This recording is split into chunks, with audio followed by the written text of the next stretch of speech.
Bagaimana caranya zikir supaya nyambung antara lisan, pikiran, sama kolbu? Itu harus digabung dan ada orang yang menggabungnya, Pak. Itu namanya talqin.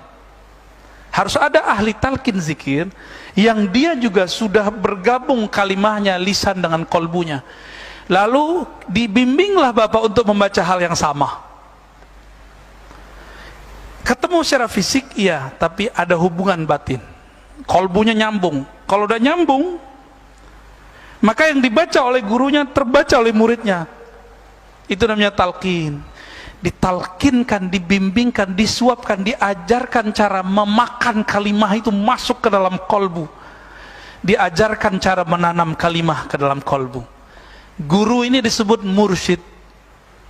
Mursyid ini dapat ijazah dari mursyid sebelumnya, dapat ijazah dari mursyid sebelumnya, terus sampai kepada baginda Rasulullah SAW, bersambung ijazahnya kepada baginda Nabi. Ini yang diajarkan oleh Sayyidina Ali. Beliau bertanya kepada Nabi, ya Rasulullah, tunjukkan aku, dullani ala aqrabit turuqi ilallah wa ashaliha, ya, tunjukkan aku jalan terdekat kepada Allah. Jadi Ali ini di saat orang minta wiridan, minta amalan, minta wiridan, minta amalan, Ali kan orang spesial. Udah ponakan, udah saudara, sepupu, mantu. Maka dia punya akses yang tidak dipunyai akses oleh orang lain. Apa kata dia, ya Rasulullah, beli dong jalan tol kepada Allah. Udah jalan tol ashal, lebih susah, lebih mudah. Bahkan arfa darajatan, lebih tinggi derajatnya di sisi Allah. Maka tidak ada zikir di dunia ini kecuali jalur silsilah zikirnya melewati Sayyidina Ali karamallahu wajhah. Dan itu bukan Syiah, ya. Kebetulan sanad kita mirip aja sama mereka. Tapi ini sanad Ahlussunnah. Lalu apa kata Nabi? Aksiru min dzikrillah, banyak-banyak aja zikir Ali. Apa kata Sayyidina Ali? Wahai Rasulullah, kalau itu saya tahu, banyak-banyak zikir saya tahu. Caranya gimana? Sama, antum tuh nanya tuh kayak Sayyidina Ali nanya tuh. Ya, jadi ternyata semua orang yang merindukan Allah dan Rasul pasti bertanya seperti ini, pasti mencari seperti antum itu. Nah, ini kabar gembiranya bahwa sudah ada nur di kolbu. Nur itulah yang mencari jalan sekarang. Lalu dikatakan oleh Nabi, muncullah di situ teknik torikoh. Tapi kan di luar orang benci torikoh, Pak. Orang mengatakan torikoh syirik, torikoh khurafat. Kalau kita searching di YouTube yang muncul torikoh itu goyang-goyang gitu kan. Jadi nggak muncul yang aslinya. Ya. Maka saya yang tadinya orang harus datang ke kita talqin zikir itu kita anterin. Kita ke Jambi, kita buka talqin zikir. Tapi kepada kiai-kiai, ustadz-ustadz yang kira-kira dia sudah mencari lama, kolbunya, mereka mau datang ke majelis kita, itu sudah menghabuskan ego keilmuannya. Yang paling berat untuk talqin cuma satu, Pak, ego sama males. Dua-duanya kembar kan itu. Orang kalau udah ego kan males. Masih muda gitu. Kemana-mana kita, ke Pekanbaru, ke Sumatera Barat, saya pulang kampung, ya, kemana-mana yang kita sebar ini talqin zikir. Tapi kepada orang yang tasdik, modalnya cuma satu, tasdik, mempercayai, menerima guru. Guru kita bersambung silsilah ilmunya kepada Nabi Sallallahu Alaihi Wasallam. Maka Nabi ajarkanlah, di situ dibuka, ghammid ainaik, wahai Ali, pejamkan matamu. Itu teknik namanya, Pak. Teknik ini akan berkembang sesuai masa. Tapi yang asli begitu. Jadi kalau zikir-zikir yang bertorikoh itu pasti pakai pejam mata. Namun ada seorang syekh di Saudi, dia nggak mengerti fan ini walaupun sudah ulama bagi orang lain, tapi tidak ulama dalam tasawuf. Apa kata dia?